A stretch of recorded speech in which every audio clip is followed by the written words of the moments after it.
All right, welcome to another episode of Driving Cheap with Jeff. All right, so I spent about $600 on this thing so far. And you can see I've got the bed pulled back because that was not, the hinges were missing, I think that's what it was. But I really didn't care about that. I got it, pressure washed it twice, got it really clean. It was filthy. I think this thing had ingested water. Bearings didn't look good, and the cam bearing didn't look good. The wrist pin was messed up. I put a new water pump on it. It's got a new electric fuel pump that I had to move. I sandblasted the gas tank straps. I reconditioned all this. Well, I had to go back into it. And it came with a new fuel pump, but it probably sat for a year, and the float pin was sticking. I had fuel coming out, the little stove pipe set up here. So I need to go in and rebuild this carburetor. And that screw is from the old one. I think I have the new one still sitting on the floor here somewhere. But I'm going to rebuild that carburetor.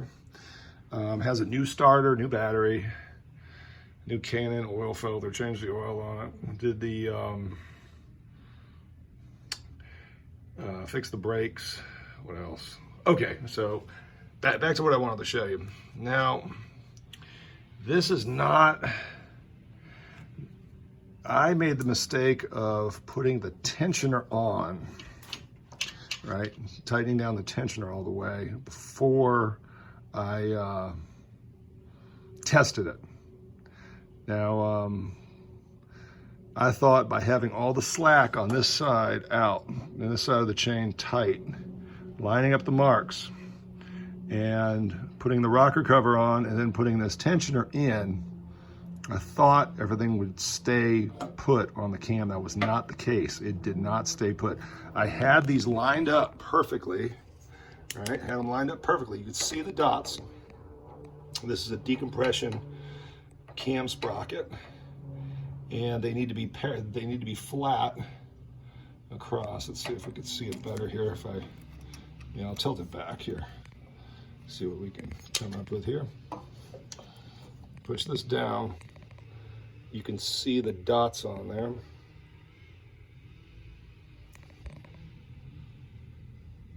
You can see the dot on this side, right? And it's supposed to line up with the cover, right there at the level with the cover. And you can barely see the one on this side because it is sunk down in. That one there, and you have that one there. And it is sunk down, but it's not parallel anymore. So I've got too much on the intake side. And the problem is, when I thought I had a weak starter, but the compression is not releasing when it's supposed to. So it's building up all this pressure in the cylinder, and the starter just can't do it. It can't handle the compression.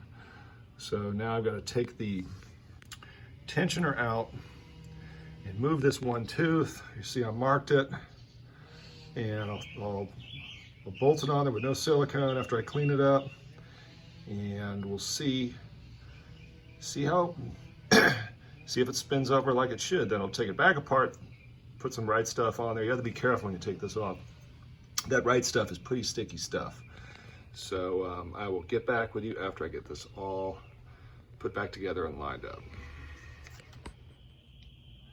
All right, well, it worked. It worked. I'm going to show you. Everything is put together dry. It has to come back apart. I adjusted these rockers. I'm going to double check them, obviously, after I take it back apart again to re-silicone everything. But we are in luck. Check this out. This is one chain link difference.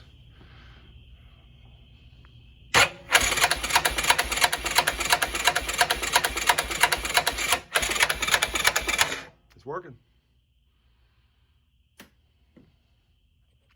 So we're gonna go ahead and silicone this up, and actually I might do a compression test right now, see how we're looking.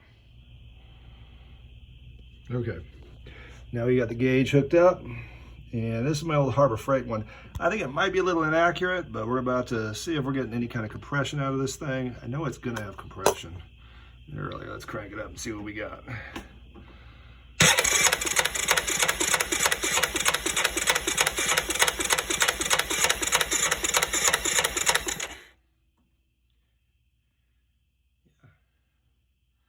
100, not too bad.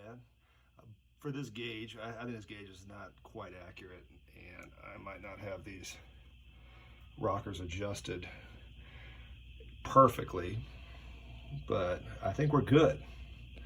I think we are good. So I'm about to put everything together, reassemble this thing, and rebuild the carburetor. It was a new carburetor, but it got a little junky from sitting over, I think it sat for over a year without being run with a new carburetor. Who knows before that, so I'll get back to you after that, if we get this thing all put together. Okay, so on a happy note, I was able to drive my 2004 Yamaha Rhino. As you knew before, I had an issue with the carburetor was flooding out. I mean, it was just running really, really rich. Exhaust was getting hot. It would barely stay running. And I was in town, so I went by the Yamaha dealer.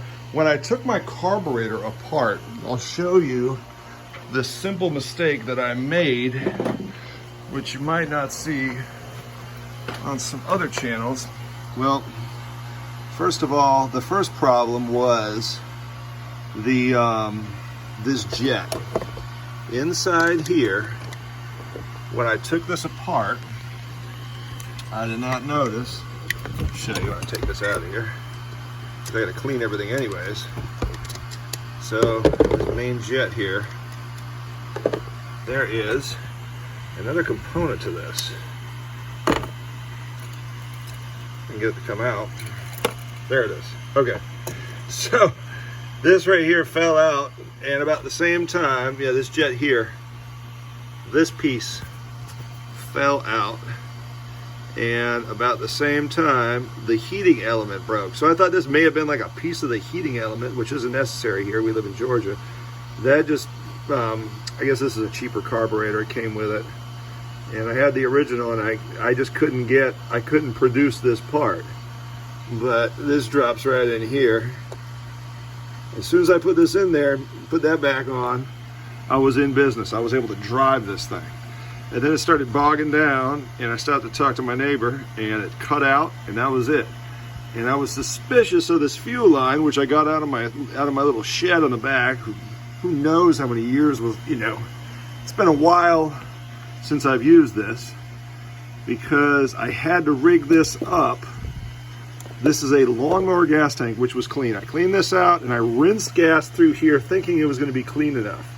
That's not the case. Don't try to rinse out an old hose. I mean, it's still nice and soft, but it's been sitting in the shed for years. Look at all this stuff that came out of it when I took it off. This is what I had cleaned this carburetor already. This was in the float ball. All this deteriorated out of this fuel line right here.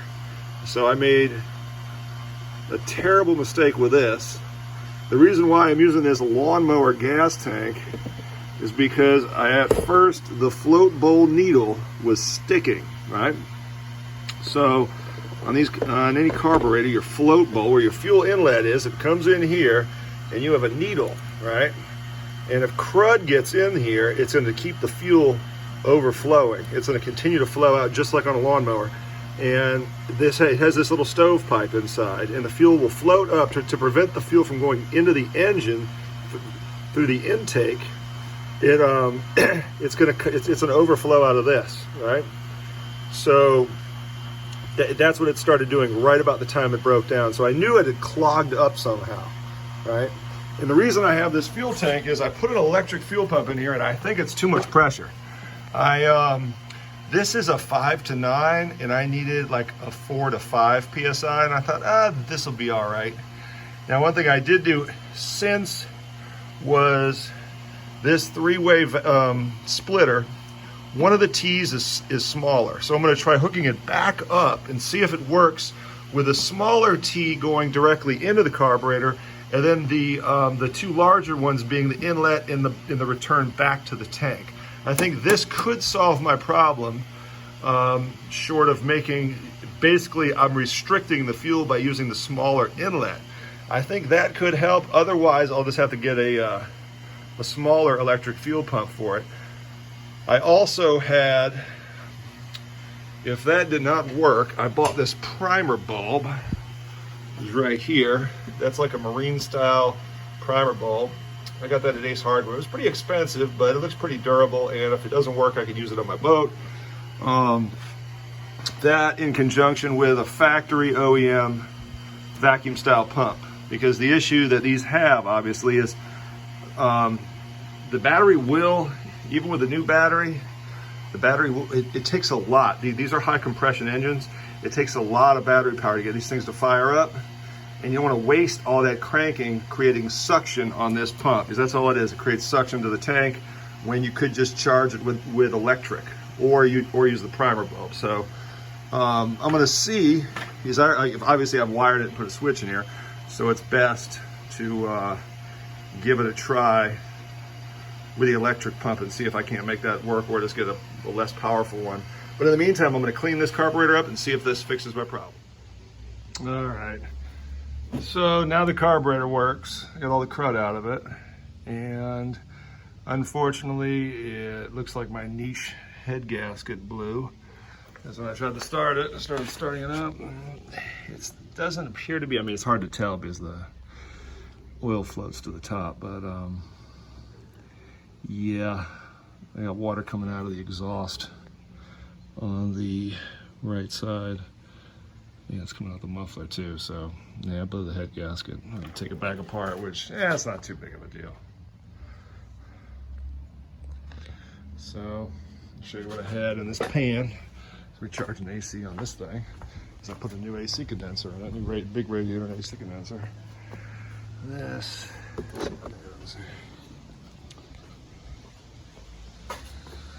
oh, this came out of a hose. So I'm gonna do a little research on this, and